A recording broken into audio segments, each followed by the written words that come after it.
भगवान ने वो अवतार ग्रहण करके जिस कार्य के लिए आए हैं वो कार्य अब उन्होंने प्रारंभ कर दिया है।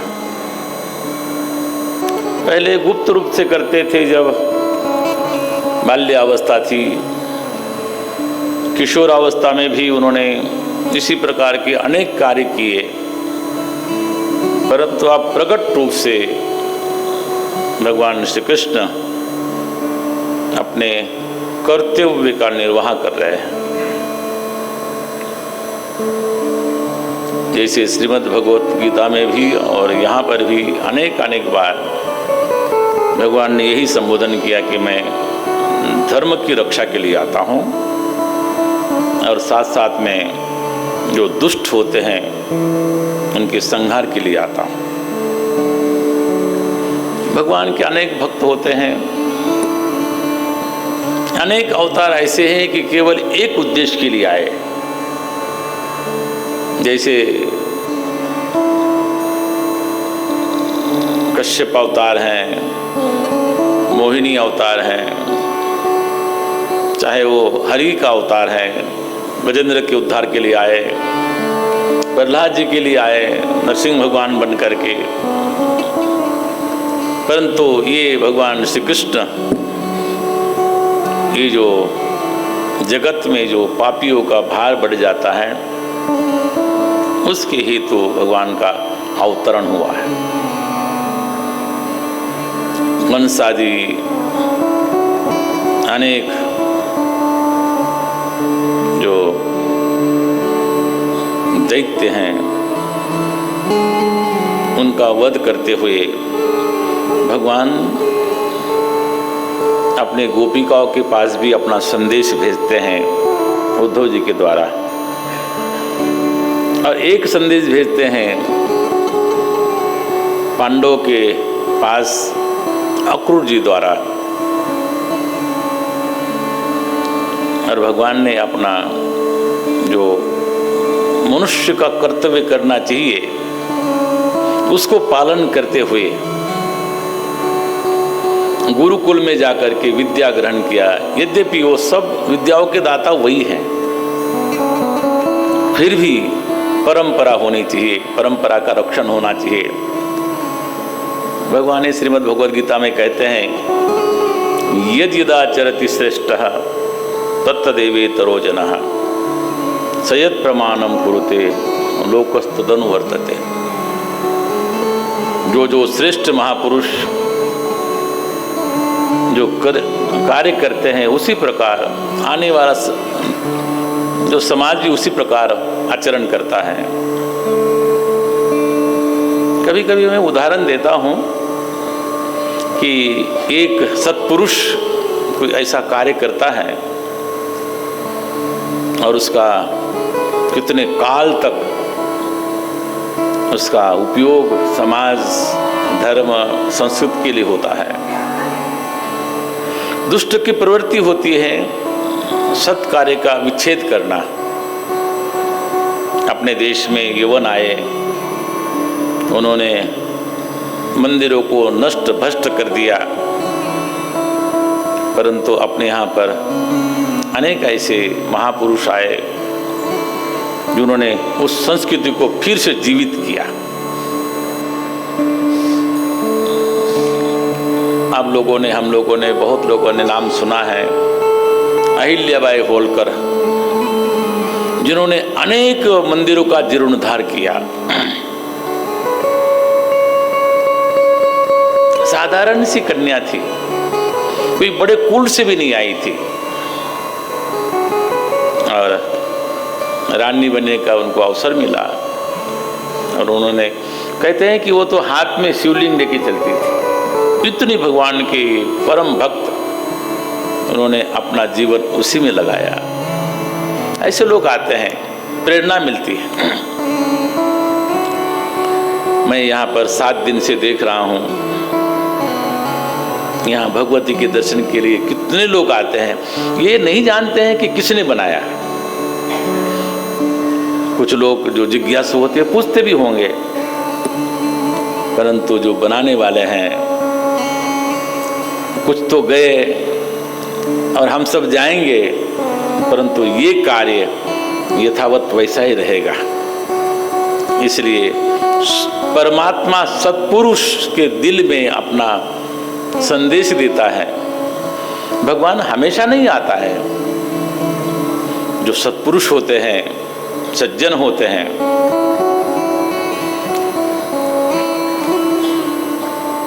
हम लोग 2014 में 26 मई के दिन राष्ट्रपति भवन में बैठे थे और शपथ विधि हो रही थी नरेंद्र भाई मोदी की। मेरे बाजू में रितंबरा बैठी थी, दीदी वहाँ जिनको कहते हैं रितंबरा जी। मुझे कहती हैं, स्वामी जी 800 वर्ष बाद में कोई दिल्ली में हिंदू शासक आज शपथ ले रहा है। कभी कभी ऐसा होता है। पृथ्वीराज चौहान के बाद में ये अस्त व्यस्त होता रहा और इनके भीतर परमात्मा का अंश होता है। भले परमात्मा न हो और वो भी नहीं बोलते कि मैं भगवान हूं, परंतु भगवान ऐसी सत्प्रेरणा देता है, तुम सत् कार्य करो, राष्ट्र को दृढ़ बनाओ। हमारे महापुरुष हुए, राणा प्रताप हुए, शिवाजी हुए, हमारे बड़े बड़े योद्धा हुए, उन्होंने देश के लिए अपने प्राण अर्पित कर दिए। हमारा राष्ट्र रहना चाहिए, हमारा धर्म रहना चाहिए। तो भगवान कभी कभी प्रत्यक्ष भी आते हैं और यहाँ पर तो भगवान साक्षात आए हैं। उन्होंने अवतार लिया है और दुष्टों का संहार करते हुए और सत्पुरुषों का रक्षण करते हुए। और भागवतकार यहाँ पर कहते हैं, जो कंस का यहाँ पर वध हुआ था, कंस की 2 पत्नी हैं। एक का नाम है अस्ति प्राप्तिश्च कंसस्य महिषो भरतर्षभ मृते भर्तरि दुःखार्ते यह तो स्म पितृग्रहण। कहते हैं कि कंस की 2 पत्नी है। एक का नाम है कंस, नाम है कामना, जिसकी अनेक कामना है। कंस मरा नहीं है, वो एक जो स्वरूप था वो मर गया और हमारे सबके मन में वो कहीं ना कहीं वो बैठा रहता है। जो नई नई कामना पैदा होती है ना, जो कामना है वही कंस है। और उसकी 2 पत्नी है। एक का नाम है अस्ति, अस्ति मतलब है, जो हमारे पास में जो है वर्तमान, और एक है प्राप्ति, जो हमारे पास होता है। अस्ति और प्राप्ति ये 2 कंस की पत्नी हैं और वो जरासंध की पुत्रियां हैं। जैसे ही पति का अवसान हुआ, पति का वध हुआ, अपने दुखी होकर के अपने पिता के पास जाती है और पिता के पास जाती है और पिता को सब वृतांत कहती है। उस समय का जो जरासंध है बहुत बलवान राजा है और उसने बहुत बड़ी 18 अक्षोणी सेना लेकर के उसने चढ़ाई की मथुरा पर। नंद बाबा कह रहे थे कि चलो कन्हैया वापिस वृंदावन। भगवान ने कहा कि यहाँ पर बड़ी बड़ी विपत्ति आएंगी, उसको संभालने के लिए मुझे यहाँ पर रहना पड़ेगा।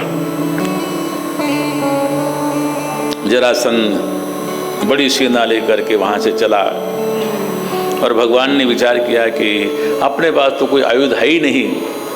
भगवान ने ध्यान किया और ध्यान किया और कहते हैं कि उसी समय ध्यायन्ति गोविंद, भगवान ने ध्यान किया और आकाशा सूर्य वर्चसो, और आकाश से सूर्य के समान 2 तेजस्वी रथ निकले। पूर्ण संपूर्ण आयुध उसके अंदर थे। और तब तक भगवान ने विचार किया कि यहाँ पर अब ये सब होने वाला है, इसलिए पहले ही भगवान ने अपने सभी जो मथुरावासी थे उनको यहाँ से उन्होंने कहा कि उन्होंने एक नगरी बनाई, कहाँ, समुद्र के बीच में, और वहाँ सबको वहाँ पर भेज दिया। और वहाँ पर बड़ी भारी सेना आई हुई है, और बड़ी भारी सेना आकर के भगवान ने ध्यान करके 2 रथ निकले हैं, और बड़ी 18 अक्षौणी सेना आई है, और भगवान ने सबका वध करते करते करते जरासंध को ही पकड़ लिया। और जब जरासंध को पकड़ लिया, भगवान उसको वध करने ही वाले थे, तब तक विचार किया कि इसके पास में तो और भी बहुत सी सेना है, अगर इसका वध करूंगा संभवतः वो लोग बचे रहेंगे, इसलिए उसको वहाँ पर छोड़ दिया। और छोड़ करके वो अपमानित हुआ, और अपमानित हो करके वो सब त्याग करने के लिए गया, परंतु सब लोगों ने समझाया कि ऐसा मत करो, क्योंकि ऐसा करने से उचित नहीं है। कभी ना कभी हार होती है, कभी जीत होती है, इसलिए तुम अपने मन से मत हारो। पुनः वापस जाता है और कहते हैं कि फिर 18 अक्षौणी सेना लेकर के पुनः आता है। ऐसे 17 बार उसने इस प्रकार का कार्य किया, और 17 बार भगवान ने वही काम किया जो पहले किया था। और 18वीं बार आया, भगवान ने विचार किया कि अभी सभी के सभी यहाँ से वृंदावन वासियों को, मथुरा वासियों को वहाँ पर द्वारका भेज करके, उनको एक और था, एक पश्चिम दिशा में एक कालयवन नाम का एक बड़ा भारी राक्षस था, और वो इतना अजय था कि उसके साथ में कोई भी युद्ध नहीं करता था, बड़ा बलवान था। उस कारण से अब नारद जी को लगा कि इसका भी अंत होना चाहिए। उसने कहा कि हे कालयवन, तुमको पता है कि मथुरा में कृष्ण हैं और बड़े बलशाली हैं, तुम्हारे से युद्ध कर सकते हैं। उसने कहा कि ऐसा भी कोई पृथ्वी पर कोई वीर है जो मेरे से युद्ध कर सकता है? नारद जी ने कहा कि हैं, और नारद जी ने उनका स्वरूप ऐसा दीर्घ बाहु वाले हैं, श्याम वर्ण है, बड़ा सुंदर सुलोना उनका शरीर है, और इधर से जरासंध आता है, इधर से कालयवन आता है। भगवान ने विचार किया कि अब क्या करना चाहिए, तो भगवान वहाँ से थोड़ा धीरे धीरे जब दोनों को देखा आते हुए, इधर से कालयवन आया, इधर से जरासंध आया, और धीरे धीरे भगवान थोड़ा सा वहाँ से निकलने लगे, रण को छोड़ने लगे। कहते हैं कि वहाँ पर युद्ध भूमि से वहाँ पर बाहर जब निकलने लगे तो कालयवन पीछे पीछे, जरासंध पीछे पीछे, और कहते हैं कि वहाँ से भगवान एक गुफा में चले गए, और गुफा में जा कर के वहाँ पर कहते हैं कि एक पुरुष वहाँ पर लेटा हुआ था। जरासंध, कालयवन पीछे जाता है, और कालयवन वहाँ पर देखता है कि ये जो कृष्ण है इस गुफा में छुप गया है, और गुफा में जा कर के वहाँ एक कोई पुरुष छुपा हुआ है, सोया हुआ है। कालयवन ने विचार किया कि वहाँ अभी दौड़ रहा था और यहाँ करके सोने का ढोंग कर रहा है। उसने एक लात मारी, और वहाँ पर लेटा हुआ जो पुरुष था जब जागा, उसने देखा तो कालयवन वहीं की वहीं भस्म हो गया। उधर जरासंध ने देखा कि ये तो कहीं ये जो कृष्ण है वो वहाँ से जा रहे हैं, रण को छोड़ के जा रहे हैं। बोलते हैं रुक जाओ, रण छोड़ करके। भगवान ने एक नाम स्वीकार कर लिया, रण छोड़ रहा है। भगवान स्वरूप अपना जो नाम कोई भी धारण कर लेते हैं, भले ही रण छोड़ हो, रण को छोड़ना हो, उनको पता है कि मुझे आगे भी कुछ काम करना है। तो यहाँ पर कहते हैं कि राजा परीक्षित पूछ रहे हैं कि भगवान जो जिस पुरुष ने कालेवन को भस्म किया वो कौन था? कहते हैं कि वो जो वहाँ पर था उनका बोलते हैं कि वहाँ पर इक्ष्वाकु कुल के वहाँ पर मुचकुंद नाम के राजा सोए हुए थे। ये मुचकुंद राजा ये देवताओं के साथ युद्ध करने के लिए वो चले गए थे स्वर्ग में, और युद्ध करने के बाद में, जीतने के बाद में देवताओं ने कहा कि हे मुचकुंद, अब जब हमारा कार्य सिद्ध हो गया, अब आप तो विश्राम करो। क्या कि मैं बहुत थक गया हूँ, निद्रा भी आ रही है, आप कुछ ऐसा आशीर्वाद दो कि मुझे कोई जगावे नहीं, और जो जगावे वो भस्म हो जाए। वही मुचकुंद राजा मुचकुंद वहाँ पर सोए हुए थे, और जैसे ही कालयवन भस्म हुआ उसके बाद में राजा मुचकुंद उठ करके खड़े हुए, और वहाँ पर छुपे हुए भगवान थे। जब भगवान की तरफ देखा तो भगवान को पूछा कि भगवान आप कौन यहाँ पर? भगवान ने कहा कि मेरे अनेक नाम और अनेक यहाँ पर मेरे रूप हैं, गुण हैं। वर्तमान में मैं वसुदेव और देवकी के यहाँ पर मेरा जन्म हुआ है, मुझे कृष्ण कहते हैं। कहते हैं कि अवतीर्णो यदुकुले, यदुकुल में मेरा अवतार हुआ है, और मेरा नाम वर्तमान में वासुदेव है। राजा मुचकुंद ने उनकी स्तुति की, नमस्कार किया, और नमस्कार करके भगवान ने उनको आशीर्वाद दिया, अभी तुम इस जन्म में तुम मेरी तपस्या करोगे, और एक अनेक दूसरा एक तुम्हारा जन्म होगा, वहाँ पर ब्रह्मनिष्ठ तुम ब्राह्मण बनोगे और तुम मुझे प्राप्त करोगे। इस प्रकार भगवान ने आशीर्वाद दिया, और आशीर्वाद देने के बाद में भगवान वहाँ से आगे जाते हैं। पीछे मुचकुंद है, और वहाँ से जहाँ भगवान जो पर्वशन जो पर्वत है जिसको आबू पर्वत कहते हैं, वहाँ जाते हैं, और पीछे पीछे जरासंध है, और जरासंध में वहाँ पर देखा कि कहाँ छुप गया कृष्ण, और उस पर्वत में आग लगा देता है। जरासंध समझता है कि कृष्ण मर गए, वहाँ पर समाप्त हो गए, और करके बाहर आता है, वापिस आता है, और उसके बाद में भगवान जा करके द्वारका में जाते हैं। और द्वारका में जाने के बाद में अब भगवान पहले शिशु थे, बालक हुए, किशोर हुए, उसके बाद में अब उनकी अवस्था है युवा अवस्था आ गई है। और युवा अवस्था में सबको ऐसा लगता है, पहले के समय में ऐसा होता था कि विवाह समय से हो जाए तो ठीक।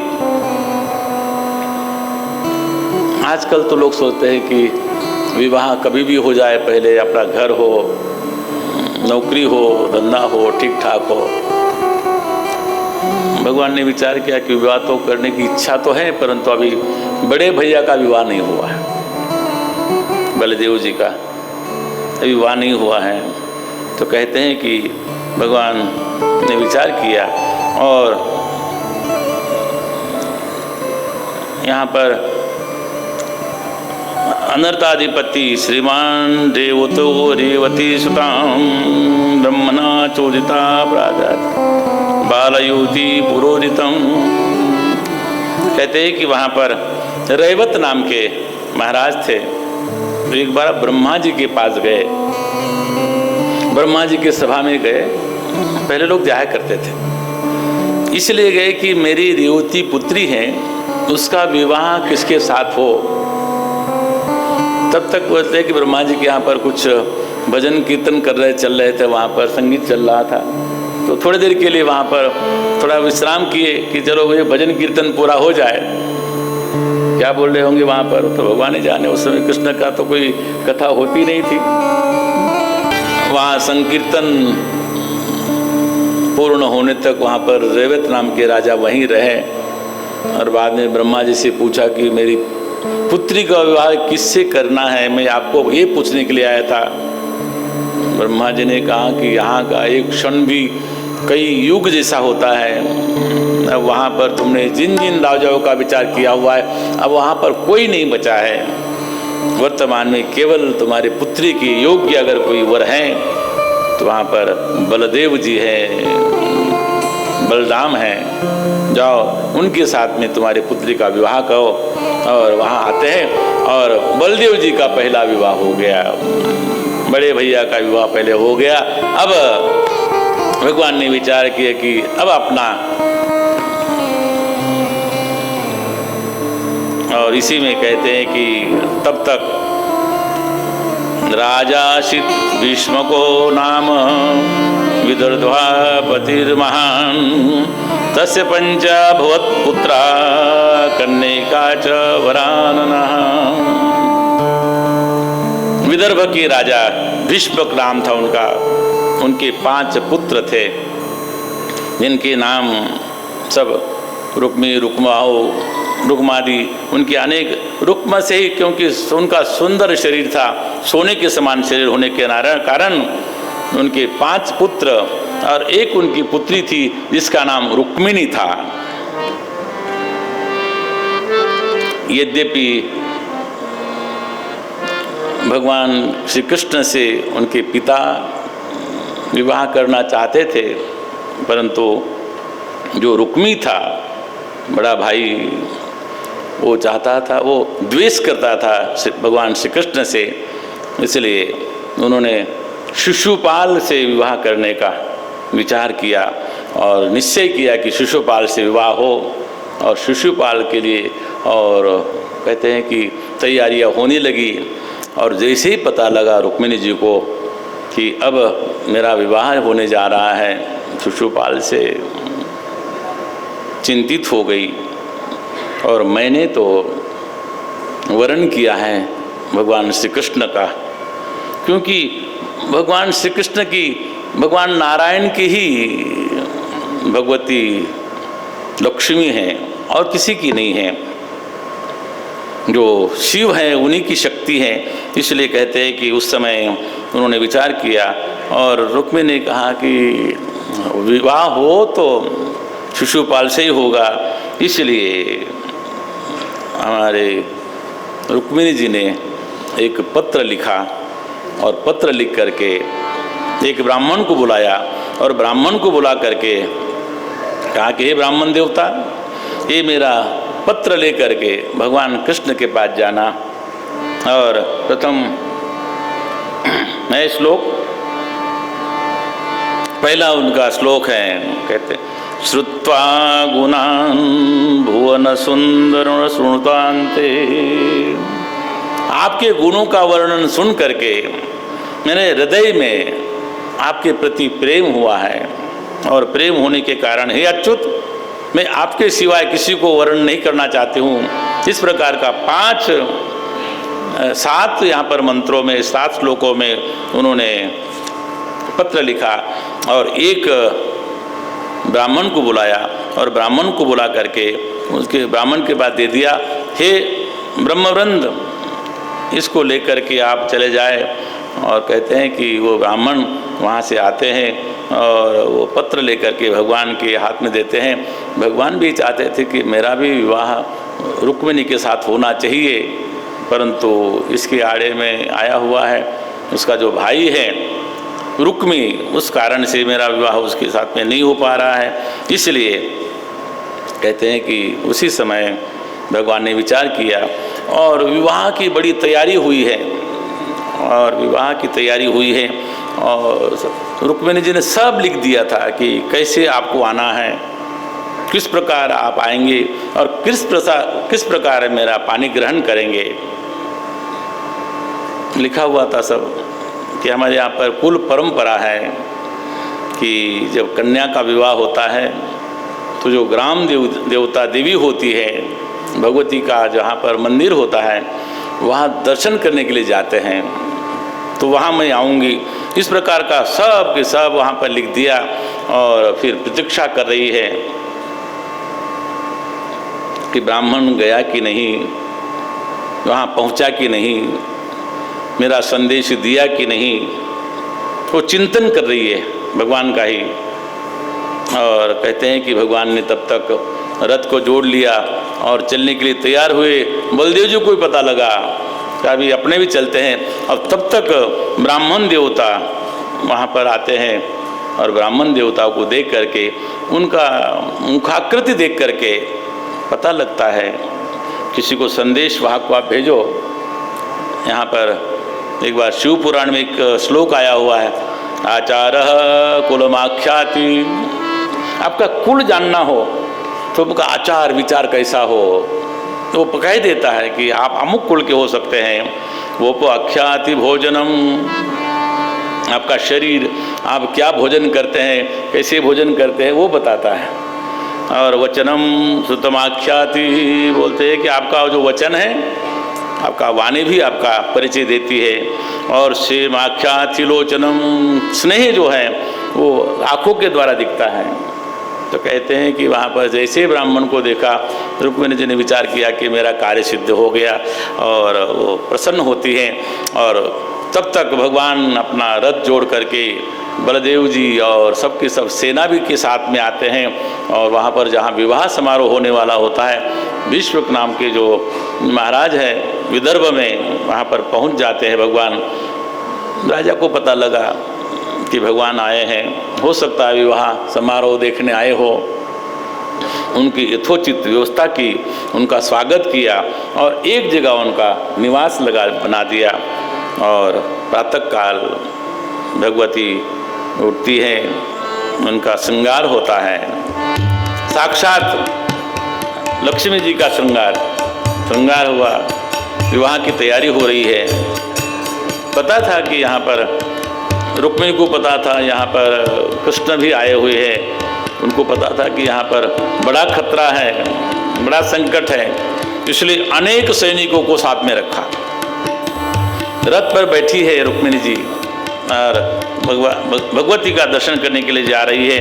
और भगवती का दर्शन करने के लिए जाती है और साथ साथ में अनेक प्रकार की सुरक्षा है। और धीरे धीरे रथ आगे जाता है और रथ आगे जाता है और देवी के मंदिर में लक्ष्मी जी का प्रवेश होता है। और सामने भगवती है और रुक्मिणी जी प्रार्थना करती है, नमस्ते त्वाम्बिके भीक्षण। बोलते हैं कि हे भगवती, आपको मेरा नमस्कार है। और कहते हैं स्वतनयास्तुम शिवाम, आपके जो पुत्र हैं गणेश, उनके साथ में मैं आपको नमस्कार करती हूँ। पूजा पति में भगवान, मेरे पति भगवान कृष्ण हो, ये प्रार्थना करती है। और प्रार्थना करने के बाद में बाहर आती है। अनेक वहाँ पर दासियाँ हैं, अनेक उनकी सखियाँ हैं, वो साथ साथ चल रही है। पहले के समय में पर्दा होता था, पर्दे के भीतर आप नहीं देख सकते, लेकिन पर्दे के भीतर जो होता है वो बाहर देख सकता है। आज भी जब कभी कभी राजस्थान में विवाह देखने में आते हैं, वहाँ ये प्रथा आज भी है।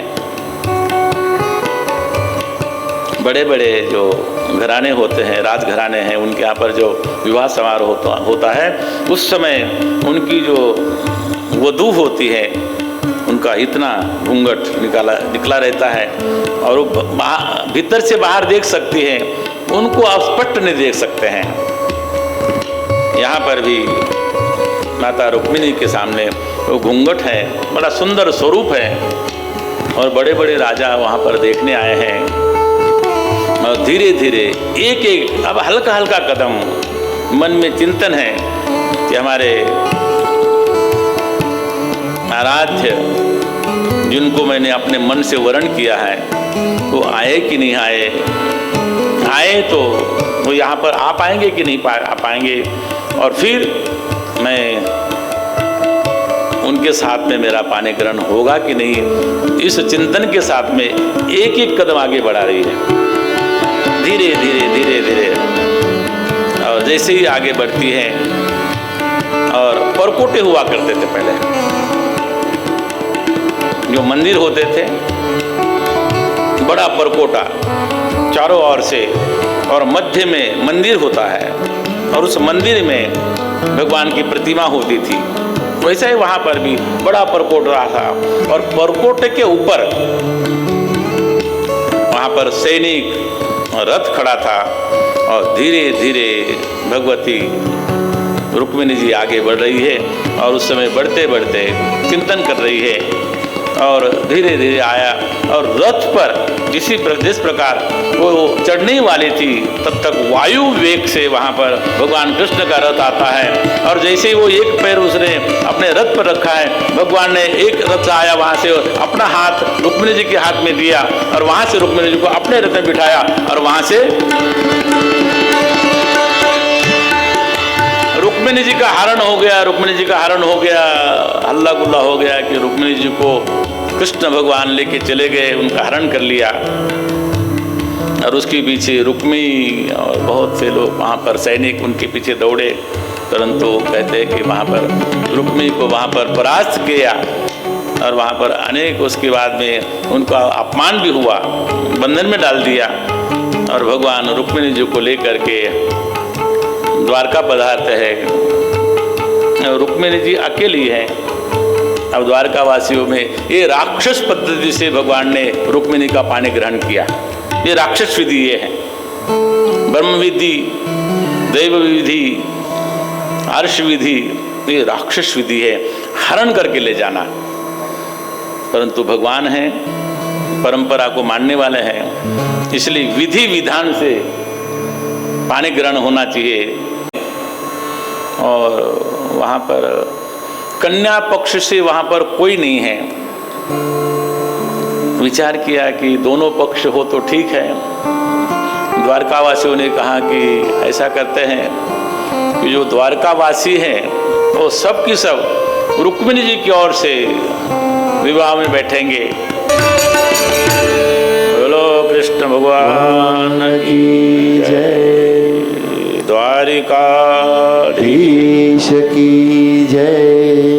भगवान द्वारकाधीश भी हुए और द्वारिका में परंपरागत विवाह भी संपन्न हुआ। सब लोग बड़े प्रसन्न हैं और कुछ दिनों में ही एक उनको पुत्र की प्राप्ति हुई जिसका नाम प्रद्युम्न था। और वो प्रद्युम्न का उस सूती का ग्रह से ही अपहरण हो गया था। ऐसा नहीं है कि भगवान के यहाँ पर कोई दुख कष्ट नहीं आते हैं। सूती का ग्रह से ही एक राक्षस जिसका नाम शंबासुर था वो प्रद्युम्न को हार के ले गया था, क्योंकि उसको पता था कि मेरी मृत्यु प्रद्युम्न से होने वाली है। और फिर बाद में प्रद्युम्न उनको बड़ा होने के बाद उसका वध करते हैं। वो बड़ी विस्तृत कथा है। यहाँ कहते हैं कि दूसरी बात, यहाँ राजा पूछते हैं कि सत्राजितः किं करोत् कृष्णं ब्रह्मन् कृष्णस्य किल्बिषम्। कहते हैं कि सत्राजित में भगवान कृष्ण पर क्यों दोष लगाया था।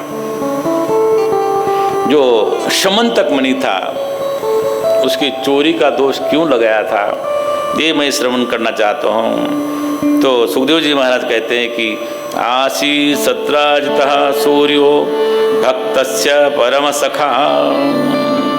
सत्राजित नाम का एक वहाँ पर द्वारका निवासी था और सूर्य का परम भक्त था, सूर्य की उपासना करता था।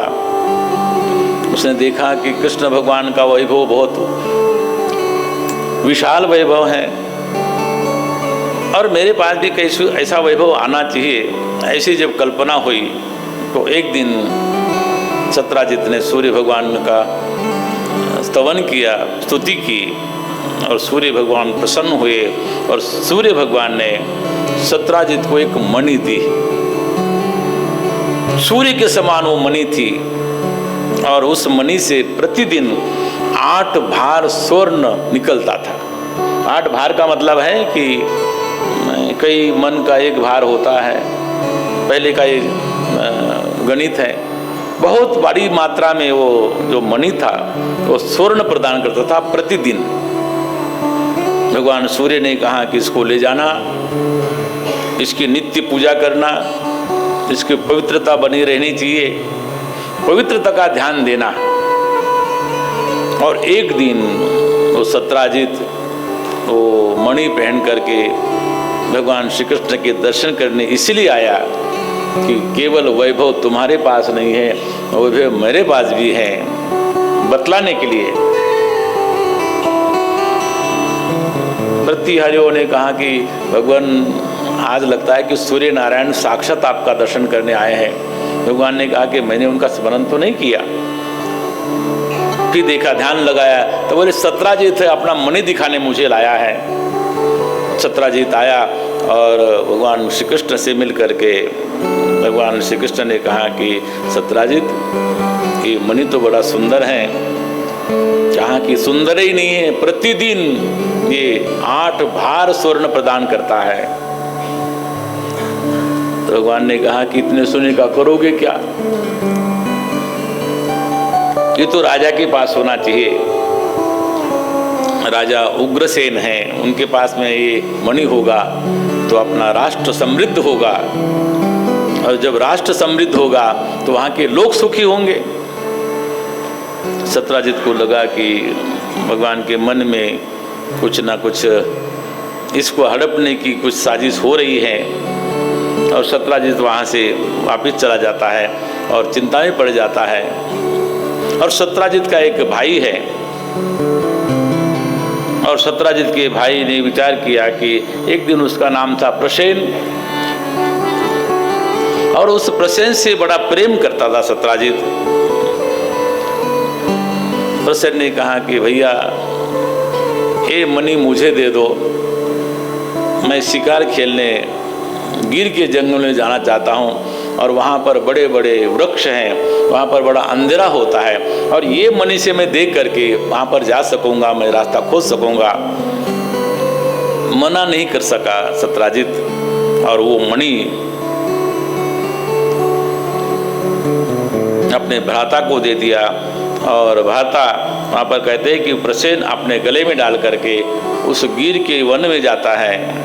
उनके साथ में और साथी थे, और संयोग से वो भटक जाता है, और एक सिंह आता है, और सिंह ने वो प्रसेन को मार दिया, वध कर दिया, और वो सिंह के गले में वो मणि चला गया, और सिंह भी जा रहा है तो उसका भी किसी ने वध किया, उसको भी मार डाला किसी ने। और वहाँ पर देखा कि सायंकाल तक देखा कि वहाँ पर प्रसेन आया नहीं। सत्राजित चिंतित हुआ कि भाई क्यों नहीं आया, और मन में शंका होने लगी, हो न हो कृष्ण ने ही मेरे भाई को मारा हो। एक आध दिन तो शांत रहा, कभी आएगा नहीं आएगा। जब 1-2 दिन नहीं आया तो वहाँ पर एक नापिक आया था, हजामत कराने के लिए वहाँ नापिक आया था, और मन की बात उसने कहा कि हो न हो कि ये जो मेरा समंतक मणि है ये कृष्ण ने चुराया हो और मेरे भाई की हत्या की हो। परंतु देखो कृष्ण बहुत बलवान है, उनको पता अगर लग गया तो हमारी भी खैर नहीं, इसलिए किसी को कहना नहीं। और नापिक अपने घर में आया और उसने कहा कि ऐसा है कि लगता है जो सत्राजित का जो समंतक मणि है वो कृष्ण ने चुराया है, परंतु देखो ये बात किसी को कहना नहीं। और धीरे धीरे माताएं एक दूसरे को ये कहने लगी कि कहना किसी को नहीं, लेकिन मैं तुमसे कह रही हूँ कि हो सकता है जो सत्राजित का जो मणि था, समंतक मणि, वो कृष्ण ने चुरा लिया। पूरे द्वारका में ये बात आग की तरह चलने लगी और भगवान को कुछ पता ही नहीं। भगवान के कुछ भक्त थे, भगवान को कहा कि भगवान आपका पता है आपको कि सत्राजित का जो मणि का जो समर्थक मणि जो उसका भाई ले गया था और वापस नहीं आया और चोरी का दोष आप पर लग रहा है। भगवान ने कहा कि हमने तो कुछ किया नहीं है, मुझे तो कुछ पता ही नहीं है।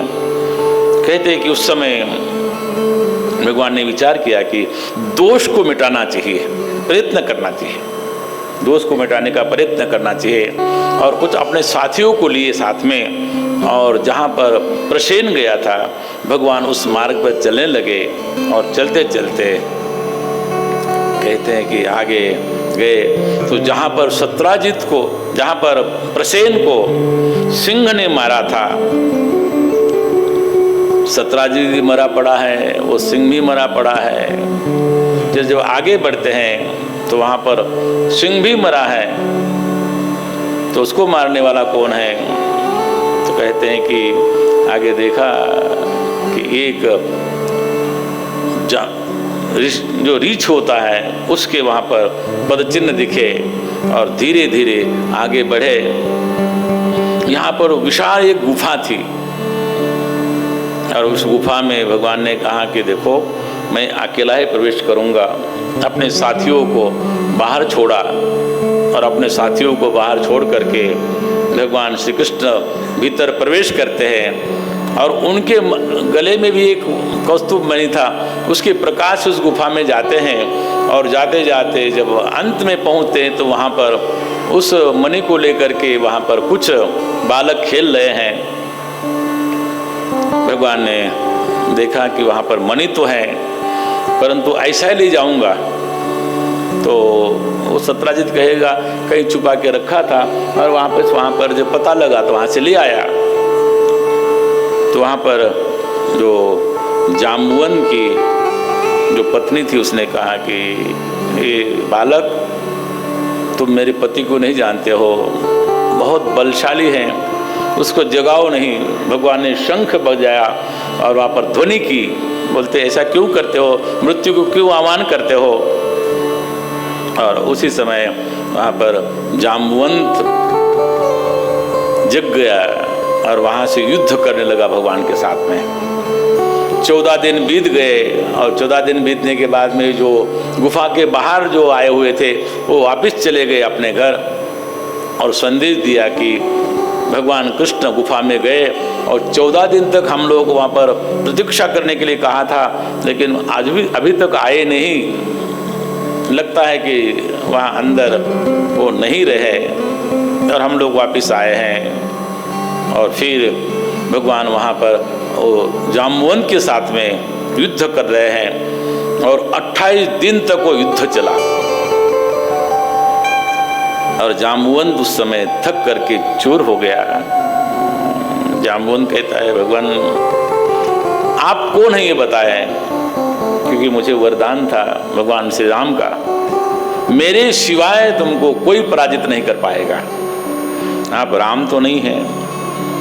भगवान ने कहा कि मैं राम तो नहीं हूँ परंतु उसी के समान भगवान का अवतार मैं कृष्ण हूँ।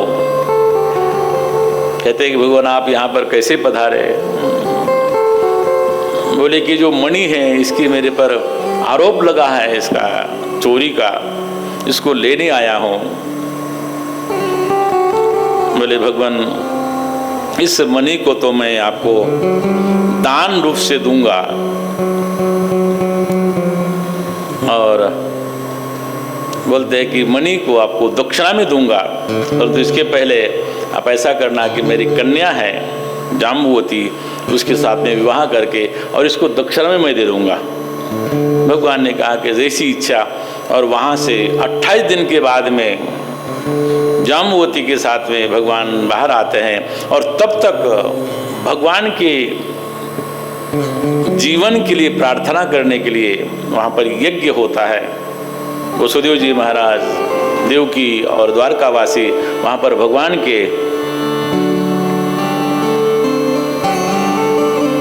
भगवान सुरक्षित हो, भगवान दीर्घजीवी हो, इसलिए वहाँ पर यज्ञ होता है और 90 दिन होता है और वहाँ पर भगवती की स्तुति करते हैं। माता की जय। भगवान की आयु के लिए यज्ञ हो रहा था, भगवान सुरक्षित हो, और देखा कि पूर्णाहुति हुई। उसी समय भगवान घोड़े पर वहाँ पर दिख रहे हैं, सब लोग प्रसन्न हो गए। 28 दिन के पश्चात भगवान श्री कृष्ण का दर्शन हुआ है, और साथ साथ में उनके पीछे पीछे देखिए कोई कन्या बैठी हुई है, और भगवान ने कहा कि ये जाम्बुवती है। जाम्बुवंत ने ये उनके यहाँ पर ये मणि था, और उन्होंने मुझे ये दक्षिणा में दिया है। दान में तो पुत्री दी है, और दक्षिणा में ये मणि दिया है, और सब प्रसन्न हो गए। परंतु भगवान ने विचार किया कि अब बात अच्छी बात फैलाने में थोड़ा समय लगता है, तो भगवान ने विचार किया कि एक सभा बुलाई जाए। द्वारकावासियों की सभा बुलाई, और सभा बुलाने के बाद में कहा कि सभी लोग वहाँ पर द्वारकावासी आए, और सत्राजित को ही बुलाया, और सब लोग वहाँ पर बैठ करके बोले कि मैं यहाँ से गया था उस वन में जहाँ पर प्रसेन को एक सिंह ने मारा था, उस सिंह ने एक रीछ ने मारा था। मैं वहाँ गया और मुझे वहाँ ये मणि प्राप्त हुई, और वहाँ से इसका नाम जाम्बुवती है, और ये मणि लेकर के मैं यहाँ आया हूँ। सत्राजित को बुलाया, और सत्राजित को बुला करके कहा कि हे सत्राजित, मेरे पर जो चोरी का आरोप लगा था, मैं उसके लिए मैंने प्रयत्न पूर्वक ये मणि लाया है, और ये मणि तुम संभालो। तो सत्राजित के हाथ में वो मणि दे दिया, और भगवान ने वहाँ पर उस जो कलंक से थे वो मुक्त हो गए। अब सत्राजित को लगा कि ये मणि मैं रखूँगा, अब तो मेरे लिए समस्या बनेगा। इसलिए कुछ दिनों बाद में सत्राजित ने एक सभा बुलाई, और सभा बुला करके सब लोग द्वारकावासी वहाँ पर भी आए, और उन्होंने घोषणा की कि जो मणि है ये मैं आज मेरी पुत्री जिसका नाम सत्यभामा है उसको मैं दान के रूप में भगवान को देता हूँ, और दक्षिणा के रूप में ये मणि मैं भगवान श्री कृष्ण को अर्पण करता हूँ। बोले मैं दान तो ले लेता हूँ, और मणि जो है ऐसी बात है कि मणि अपने पास रखो, और इसका जो स्वर्ण होता है, जो स्वर्ण प्राप्त होता है, वो राजा के उग्रसेन महाराज के वहाँ पर जमा कर दिया करो। सत्राजित ने कहा कि भगवान आपने ये तो मुझे बड़ा दुविधा में डाल दिया, गाय मैं पालूं और दूध आपको दे दूँ। इस प्रकार का भगवान ने कहा कि अब मैं इस मणि को नहीं रखूँगा, और फिर तीसरा विवाह हो जाता है, और उसके बाद में बोलते कालिंदिनी यम की पुत्री जिसको हम जमुना कहते हैं, वो तपस्या कर रही थी, उसको ही भगवान ने प्राप्त कर लिया। और साथ साथ में बोलते मित्रवृंदा, सत्यभामा और भद्रा, सुलक्षणा, ऐसी 8 पट्टारानी भगवान की हुई। 8 के साथ में उन्होंने विवाह किया। और कहते हैं कि एक बार इंद्र भगवान के पास आया, और इंद्र ने कहा कि हे भगवान, मेरी माता अदिति के कुंडल और मेरा छत्र एक जो दैत्य हैं वो ले गया है, इसलिए मेरी आप सहायता करो। तो भगवान ने विचार किया कि वो दैत्य कौन सा है। वो दैत्य की सहायता, इंद्र की सहायता करने के लिए भगवान जो भूमिपुत्र जो भौमासुर था, और उसको हम लोग नरकासुर भी कहते हैं, वो राजाओं की 16,000 कन्याओं को अपने कैद में रखा था, अपने कारागार में रखा था, और साथ साथ में वो बलशाली था, इसलिए उसने इंद्र का छत्र और माता आदिति के कुंडल भी ले गया था। तो कहते हैं कि उस समय भगवान ने विचार किया, और भगवान वहाँ पर जाकर के भगवान ने वहाँ जाने लगे तो वहाँ पर कहते हैं कि बड़े भारी वो दुर्ग में रहता था, और दुर्ग ऐसा था कि बड़ा विशाल दुर्ग था और उसके 5 परकोटे थे। दुर्ग का मतलब होता है किला, और वहाँ पर उन्होंने वहाँ पर बड़े जो जल का भी सरोवर बना रखा था, वहाँ पर अग्नि का भी एक घेरा था, और वहाँ पर एक बड़ा भारी दैत्य वहाँ पर रखा था। और दैत्य को वहाँ पर भगवान ने वहाँ पर देखा कि वहाँ पर, और अपने सत्यभामा के साथ में जा ले करके वो चले जाते हैं, और जा कर के वहाँ पर प्रथम दुर्ग का जो परकोटा है वो पार करते हैं, दूसरा पार करते हैं, और तीसरा और चौथा, और वहाँ पर एक मूर नाम का दैत्य था, उसके 5 सिर थे। भगवान ने उन पहले एक एक शिरच्छेद करते गए और उस मूर नाम के दैत्य को भी वहाँ पर समाप्त किया। उसके बाद में भयंकर युद्ध हुआ वो भौमासुर के साथ में, और भगवान ने कहा कि दैत्य को हमने वध किया है, इसलिए उसका भी नाम धारण कर लिया। मुरारे हम लोग कहते हैं, बोलो द्वारिकाधीश की जय। मूर नाम के दैत्य का वध किया, भगवान अंदर प्रवेश करते हैं। भौमासुर बलवान दैत्य था, उसने भगवान के साथ में बड़ा युद्ध किया, परंतु भगवान के पास में सुदर्शन चक्र था। सुदर्शन चक्र से भगवान ने उस भौमासुर का वध किया, और भौमासुर के कारागृह में 16,000 राजपुत्रियां वहाँ पर कैद थी। उसको वही एक उसके मन में होता था कि मैं राजपुत्रियों को लाता और अपने यहाँ पर कैद करता। 16,000 वहाँ पर जो राजपुत्रियां थी उन्होंने देखा, और उन्होंने एक साथ जैसे गोप बालिकाओं ने भगवान को स्मरण किया, उसी प्रकार यहाँ पर भी भूया पतियं मह्यं धाता तद्रमोदना इति सर्वा पृथक कृष्णे भावेन हृदयं ददु। उन सभी 16,000 जो राजपुत्रियां थी उन्होंने सबने अपने मन में सोचा कि हमारे पति भगवान ही हो, भगवान कृष्ण ही हो। सब लोगों ने अपने अंतःकरण से उनका वर्ण किया। भगवान ने सब उनको वहाँ से छुड़ाया। भगवान ने विचार किया अगर ये कहीं जाती है तो इनको लोग स्वीकार नहीं करेंगे। आज भी लोग स्वीकार नहीं करते हैं। भगवान ने कहा कि जाएंगे कहाँ, यहाँ पर इनको अपने परिवार वाले, इनके कुल वाले, इनके नगर वाले इनको स्वीकार नहीं करेंगे। इसलिए भगवान ने विचार किया कि इनको मैं अपनाऊंगा।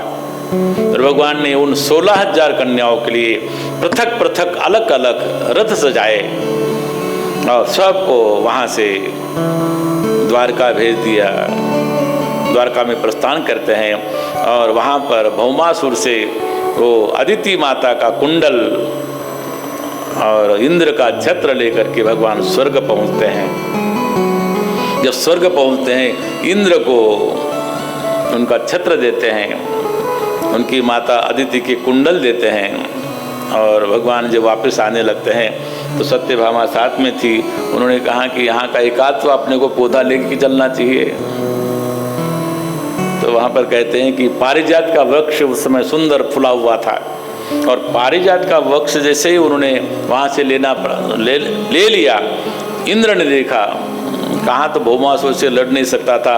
यहाँ पर जैसे ही भगवान ने पारिजात का वृक्ष लिया और भगवान के साथ युद्ध करने के लिए दौड़ा। कहा कि हे इंद्र, तुमसे तो वो तो हो नहीं रहा था। और भगवान वो वृक्ष ला करके अपने बगीचे में लगाते हैं, और वही स्वर्ग का वृक्ष है पारिजात। और भगवान आए और उन्होंने सब 16,000 मंडप बने हैं, और 16,000 मंडप बने हैं, और 16 के 16,000 मंडपों को एक ही मुहूर्त में, जैसे अभी हम लोगों ने रुक्मिणी जी का विवाह देखा, वहाँ पर 16,000 मंडप में भगवान बैठे हुए हैं। वहाँ पर 16,000 वो राजकन्याएं बैठी हुई है, और एक साथ में भगवान ने उनका पानी ग्रहण किया। हम लोगों के लिए थोड़ा सा ये समझ में आता नहीं है कि ये आध्यात्मिक ये सब बातें हैं। तो कहते हैं कि भगवान एक है, उनकी अष्टधा प्रकृति है, 8 प्रकार की प्रकृति है, तो 8 उनकी पट्ट रानी है। और वेद के मंत्र 1 लाख वेद के मंत्र हैं, जिसमें 80,000 मंत्र कर्म कांड के लिए, 4,000 मंत्र तो ज्ञान कांड के, उपनिषद कांड के हैं। शेष कितने बचे? 16 बचे। तो 16,000 जो मंत्र हैं वो भक्ति के हैं, वो आराधना के हैं। इसलिए जो भक्ति करता है वो भक्ति के प्रधान रूप से वो 16,000 कन्याएं थी और भगवान ने उनको स्वीकार कर लिया और 16,000 के उनके साथ में पानी ग्रहण किया और भगवान वहाँ पर रहने लगे। और भगवान कैसे रहते हैं, नारद जी भी एक बार देखने गए थे, वो भी लंबी कथा है। कहते हैं भगवान जब निवास करते हैं तो किस प्रकार करते हैं, अपने स्थान पर भगवान रहते हैं तो भगवान करते क्या होंगे। कभी कभी हम लोग भी सोचते हैं कि ये जो बड़े लोग हैं करते क्या होंगे, इतने बड़े घरों में करते क्या होंगे। तो हम लोग ऐसे भी कि द्वारका में भगवान इतने ऐश्वर्य संपन्न रह रहे हैं तो भगवान करते क्या होंगे। तो कहते हैं कि भगवान का यहाँ पर सुखदेव जी महाराज कहते हैं कि भगवान इस प्रकार रहते हैं, वहाँ पर ब्राह्मे मूर्ते उत्थाय, भगवान ब्रह्म मुहूर्त में उठते हैं और वायु स्पर्श माधव, वायु का वो जल का स्पर्श करते हैं, वायु का स्पर्श करते हैं। दध्यो प्रसन्न करणम, और शुद्ध अंतकरण से आत्मानं तमसः परम, अपने आत्मा का ही चिंतन करते हैं। भगवान क्या करते हैं, प्रातः काल उठते हैं ब्रह्म मुहूर्त में, 4 बजे से लेकर के सूर्य उदय के अनंतर थोड़ी देर तक के लिए ब्रह्म मुहूर्त होता है। ब्रह्म मुहूर्त में उठने से मन शांत होता है। भगवान भी ब्रह्म मुहूर्त में उठते हैं और अपना ही ध्यान करते हैं, फिर स्नान करते हैं। स्नान करने के पश्चात भगवान का पूजन करते हैं और पूजन करने के पास में फिर उसके पश्चात जो लोग वहाँ पर आते हैं, बंदीजन जो वहाँ पर विप्रगण आते हैं, उनको दान देते हैं। गौ के सींग को खूर में स्वर्ण बना लगा करके उनका दान देते हैं। और फिर भगवान अपना मुख आईने में नहीं देखते हैं, घृत में देखते हैं, घी में देखते हैं, क्योंकि दर्पण में देखेगी तो दर्प होगा, अहंकार होगा। भगवान अपना मुखमंडल घी में देखते हैं। फिर बाहर आते हैं, माता पिता के चरणों में नमस्कार करते हैं और फिर थोड़ा सा आहार लेते हैं, अल्पाहार लेते हैं और उसके बाद में चले जाते हैं। कहते हैं कि वहाँ पर उनकी सभा है, सुधर्म नाम की एक सभा है, वहाँ जाके बैठते हैं और वहाँ बैठ करके राजकाज की बात करते हैं।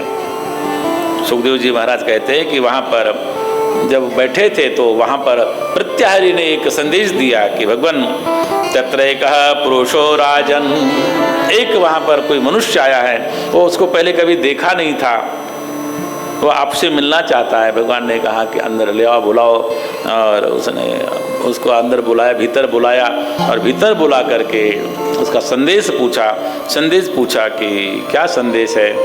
उसने कहा कि मैं 20,800 राजाओं का संदेश लेके आया हूँ। वो जरासंध के कैद में, वो कैद में है, वो कारागृह में पड़े हुए हैं। उन्होंने आपके पास भेजा है कि आप ही मुक्ति के एकमात्र साधन उनको दिखे, इसलिए उन्होंने मुझे अपने पास में भेजा है। और तब तक वहाँ पर नारद जी का प्रवेश होता है और नारद जी कहते हैं कि हे भगवान, आपके भक्त जो युधिष्ठिर महाराज हैं, तो उनका भी संदेश है कि वो राजस्व यज्ञ करना चाहते हैं। तो अब दो बातें यहाँ पर आ गई, और दो बातें आने के बाद में अब कहाँ पहले जाया जाए? तो कहते हैं कि पहले उद्धव जी को बुलाया, और उद्धव जी को बुला के कहा कि अपने को क्या करना चाहिए, यदि भी पहले आया हुआ है ये संदेश लेकर के राजाओं का, अपने को कहाँ जाना चाहिए? तो वहाँ पर कहते हैं कि उद्धव जी कहते हैं कि भगवान दोनों एक ही कार्य हैं, इसलिए अपने को पहले यज्ञ के लिए चलना चाहिए, राजस्व यज्ञ में जाना चाहिए। और भगवान वहाँ पर राजस्व यज्ञ के लिए चल पड़ते हैं, और वहाँ पर जाकर के युधिष्ठिर महाराज से मिलते हैं। युधिष्ठिर महाराज से पूछते हैं कि ये युधिष्ठिर महाराज, राजस्व यज्ञ करने के लिए पहले सम्राट और संपूर्ण पृथ्वी को जीतना होता है, तो आपने जीत लिया होगा।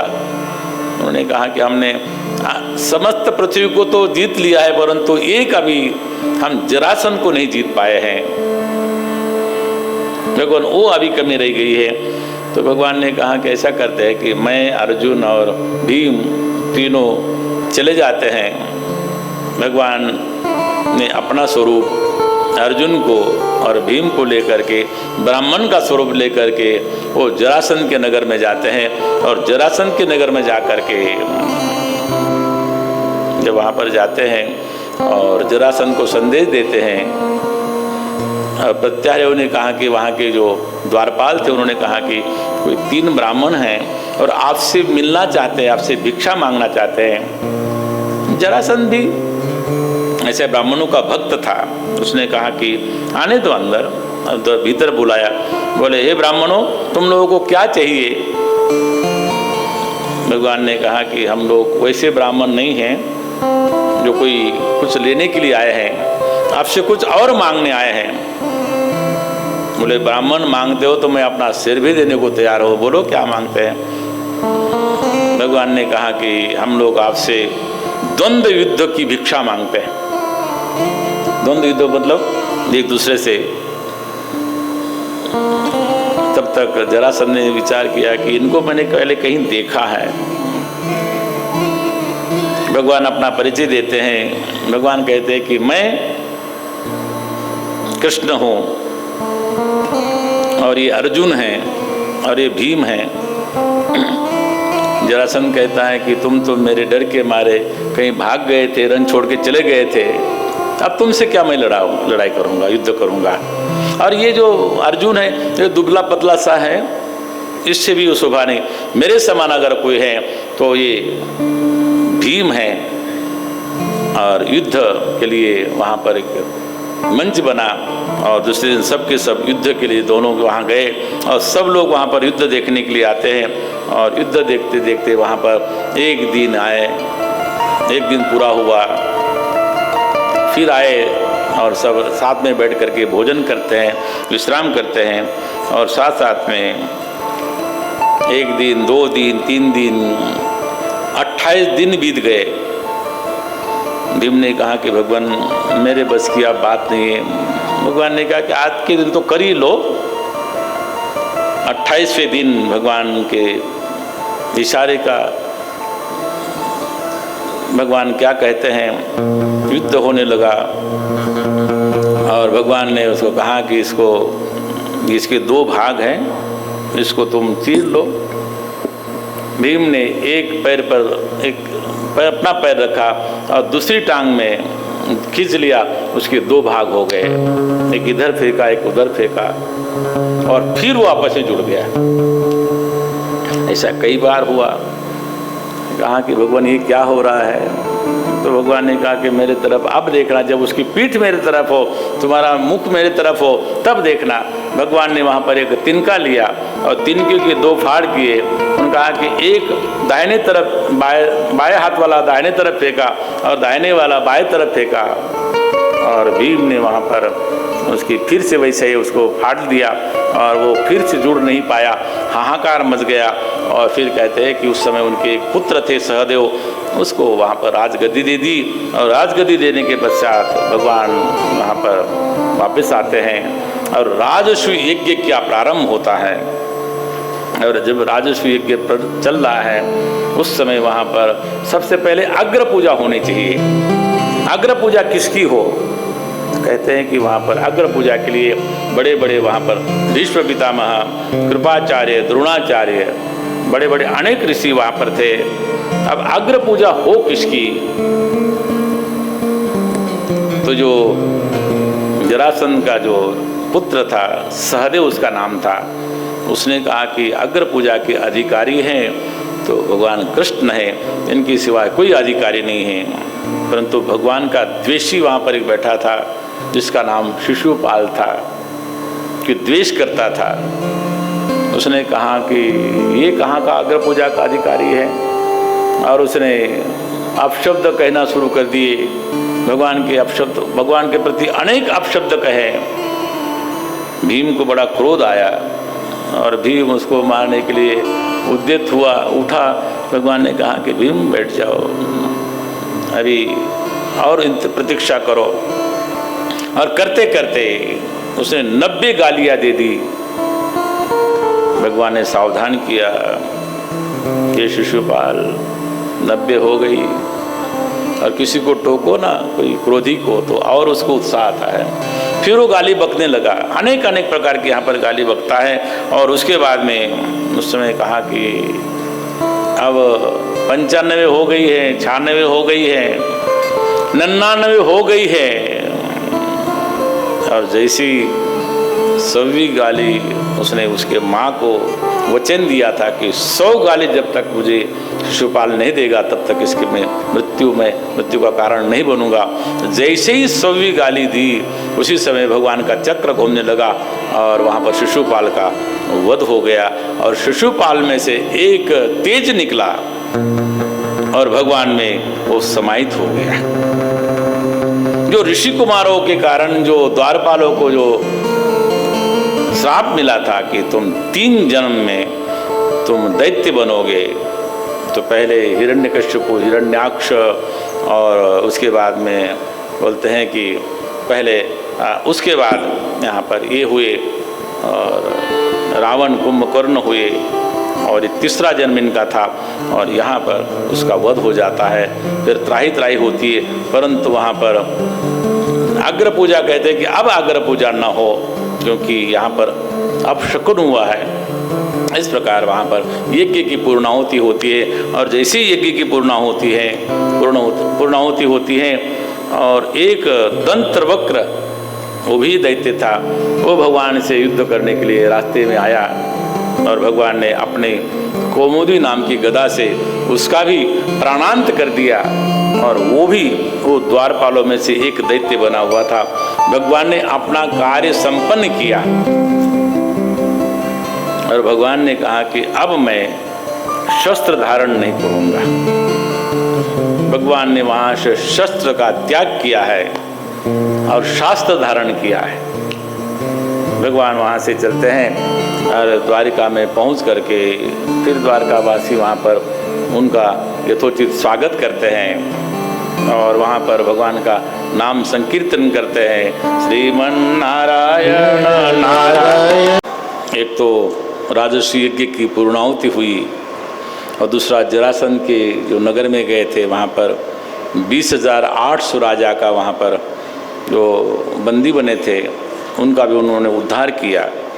और फिर भगवान जब आते हैं, और उसके बाद में भगवान अपने जो चिंतन है, भगवान का अपना, उन्होंने कोई शस्त्र धारण नहीं किया है। अब ये आज 6ठ दिन की कथा आज यहाँ पर हम लोगों ने उसको यथामति यहाँ तक लाए। कथा तो अनंत है, हरि अनंत, हरि कथा अनंता।